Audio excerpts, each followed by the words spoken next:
Bill Rose, 219 Inverness. I'd like to address three areas from Mr. Eckhart's February 11th letter that he sent to the board. First, in his second paragraph, while referring to winter average billing, he states this method is not considered a winter conservation pricing method and was not therefore considered when you set your rates. The Texas Water Development Board's Water Conservation's Best Management Practices Guide, published November 2004, states in Section 2.2b, water conservation pricing is the use of rate structures that discourage the inefficient use or waste of water. 2 points. The Best Management Practices Guide does not list or recommend any billing method for application to sewer rates. The implication in the letter that other methods are listed while winter average billing is not is a little deceptive. The second point, winter average billing has been found to work as an incentive to decrease water consumption during winter averaging period. Practical experience relayed by Plano employee validates that fact. Under winter average billing, 1,000 gallons of water applied to a lawn will not only incur the sewer charge for that month, but will lock in that additional charge for 12 months. Using a $3.31 amount as a sewer volume rate, 1,000 gallons of water applied during the averaging period would have a total added sewer cost of $39.72. I think that's a significant disincentive.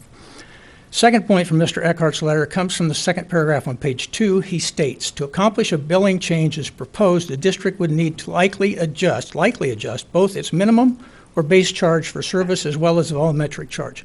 Gentlemen, the method of billing should have no impact on the allocation of costs between base rates and volumetric rate. Only the volumetric rate should require adjusting. Then Mr. Eckhart states that those who use more water would ultimately see reductions in their overall sewer bill under winter average billing. As this slide clearly shows, the equalization of costs will result in an increase in costs for those who use more water, not a reduction.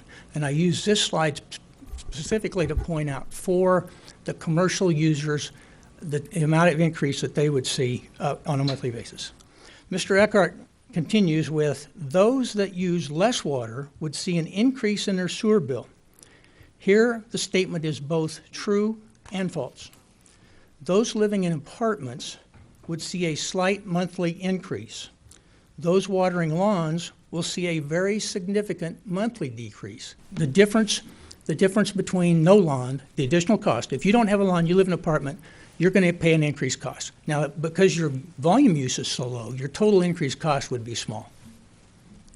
Third point from Mr. Eckhart's letter is also from the second paragraph on page 2. Further, given that low volume users often represent customers living on fixed incomes, the change in monthly bills could result in significant rate shock to customers who could least absorb this impact.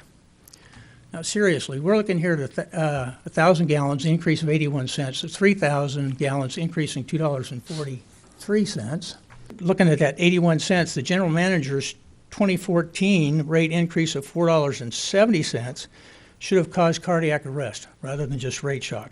The increase in monthly costs for lower volume users will be far less than the 2014 monthly increase, which the general manager has labeled minimal impact on Lifeline customers. Okay, now I'd like to move on to the best management practices. The general manager's slide states this BMP addresses conservation pricing structures for retail customers. For utilities supplying both water and sewer service, this BMP applies to pricing of both water and sewer service. What is not shown on this slide is the next sentence from the guide. And that sentence says, utilities that supply water but not sewer service shall make good faith efforts to work with sewer agencies so that those sewer agencies do not provide services for a declining block rate. Now here's the fact. In that document, it's 258 pages, that is the only guidance for allocation of sewer services costs. No declining block rate. Unfortunately, based on average water use, MUD 1 has a declining block cost structure for residents with outside water use. Once again, the use of declining block structures is discouraged if you were working with somebody else in the best management practices guide.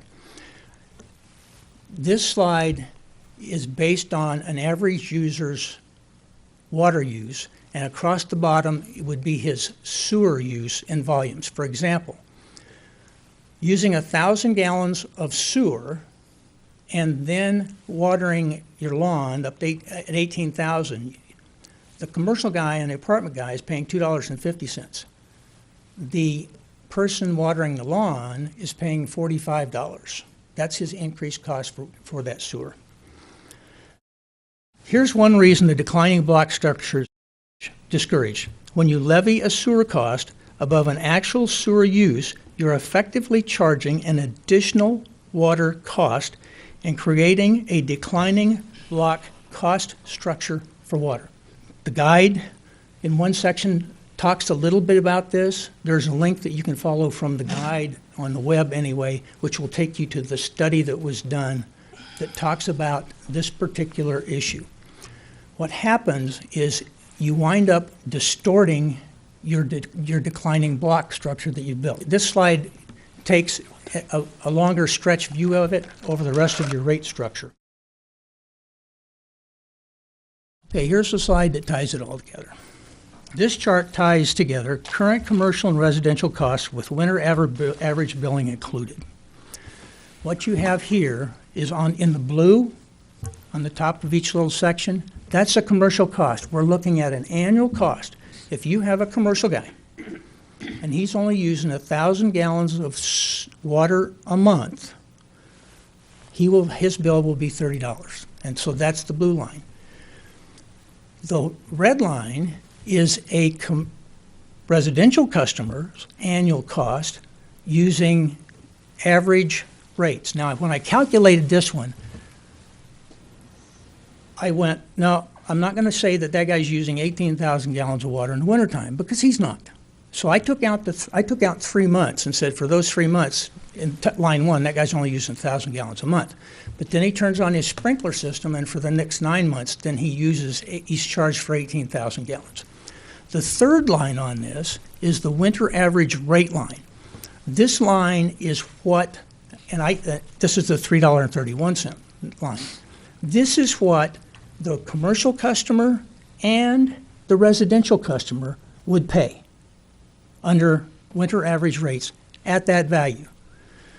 A good summary at this point would be a quote and a question. The quote is from Mr. Eckert's letter, where he is addressing the current billing system and winter average billing. He states, both methods of billing carry their own strengths and weaknesses and can be utilized to achieve desired pricing goals and objectives of the district. The question is, why would you keep your residential customers in the red on this chart when you can put everybody in the green with a standard cost that is fair and equitable to all?